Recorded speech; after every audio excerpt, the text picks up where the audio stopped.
Pernah nggak sih kalian itu merasa seperti seekor bebek di atas danau? Di atas air terlihat tenang, tapi di bawah permukaan kakinya mengayuh dengan keras. Nah, itulah yang sering disebut sebagai duck syndrome. Di video ini, aku akan membahas apa itu duck syndrome, kenapa bisa terjadi, dan gimana cara kita menghadapinya. So, let's get started.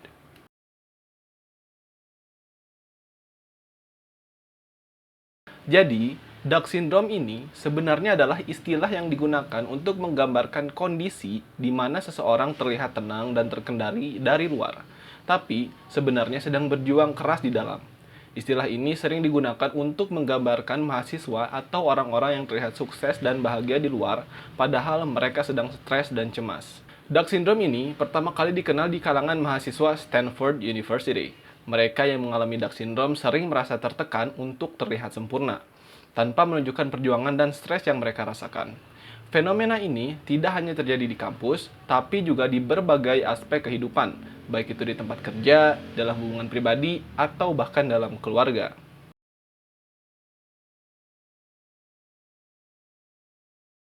Ada banyak faktor yang bisa menyebabkan Duck syndrome. Salah satunya adalah tekanan sosial. Kita hidup di zaman di mana media sosial menunjukkan versi terbaik dari hidup seseorang, sehingga kita merasa harus selalu terlihat sempurna. Ditambah lagi, ada tekanan akademis dan profesional yang bikin kita merasa harus selalu berada di puncak. Media sosial memainkan peran besar dalam fenomena ini. Ketika kita melihat teman-teman kita di Instagram atau Facebook yang tampak selalu bahagia dan sukses, kita mulai membandingkan diri kita sendiri dengan mereka. Kita lupa bahwa apa yang kita lihat hanyalah bagian kecil dari kehidupan mereka dan tidak mencerminkan seluruh realitas. Fenomena ini tuh sebenarnya mirip-mirip dengan FOMO ya. FOMO yang pernah aku bahas di video 2 tahun lalu kalau nggak salah. Dan kalian bisa tonton videonya di card di I don't know, over here or over here. Nanti ada lah pokoknya. Oke, balik lagi ke topik. Selain itu, tekanan akademis dan profesional juga menyebabkan Duck syndrome. Di dunia pendidikan, kita sering merasa harus mendapatkan nilai yang sempurna dan prestasi yang tinggi. Di dunia kerja, ada tekanan untuk selalu produktif dan berhasil. Semua tekanan ini bisa membuat kita merasa kewalahan dan terjebak dalam siklus Duck syndrome.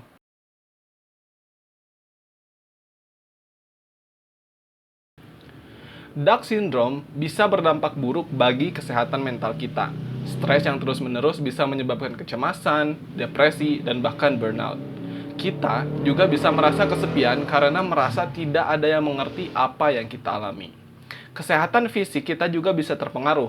Kurangnya tidur, pola makan yang buruk, dan kurangnya aktivitas fisik adalah beberapa dampak dari Duck syndrome. Kondisi ini bisa memperburuk kesehatan kita secara keseluruhan dan membuat kita lebih rentan terhadap penyakit. Selain itu, Duck syndrome juga bisa mempengaruhi hubungan kita dengan orang lain.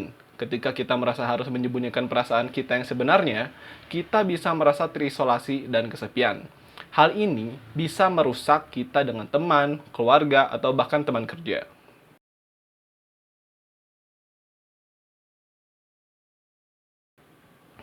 Lalu, gimana cara menghadapi Duck syndrome ini? Pertama, kita harus belajar untuk jujur sama diri sendiri dan orang lain tentang apa yang kita rasakan. Nggak apa-apa kok untuk mengakui kalau kita itu sedang dalam kesulitan. Salah satu cara efektif untuk menghadapi Duck syndrome adalah dengan menulis jurnal.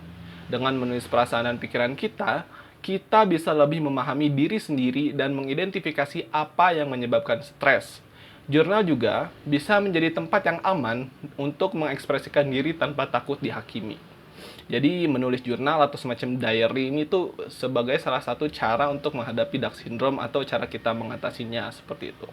Kedua, penting banget untuk punya support system yang kuat, entah itu keluarga, teman, atau konselor. Berbicara dengan seseorang yang kita percayai bisa membantu kita merasa didengar dan didukung. Jangan ragu untuk mencari bantuan profesional jika diperlukan. Dan yang ketiga adalah jangan lupa untuk self-care. Istirahat yang cukup, makan yang sehat, dan luangkan waktu untuk melakukan hal-hal yang kita nikmati. Aktivitas seperti meditasi, olahraga, atau sekedar berjalan-jalan di alam bisa membantu meredakan stres dan meningkatkan kesejahteraan kita.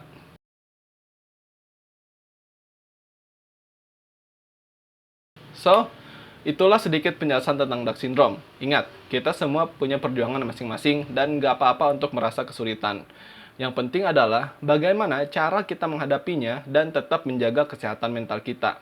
Mengakui bahwa kita sedang kesulitan bukanlah tanda kelemahan, melainkan sebuah keberanian. Jangan ragu untuk mencari dukungan dan melakukan langkah-langkah yang diperlukan untuk menjaga kesehatan mental kita. So, semoga video ini bermanfaat. Thanks for watching. See you in the next video and keep learning.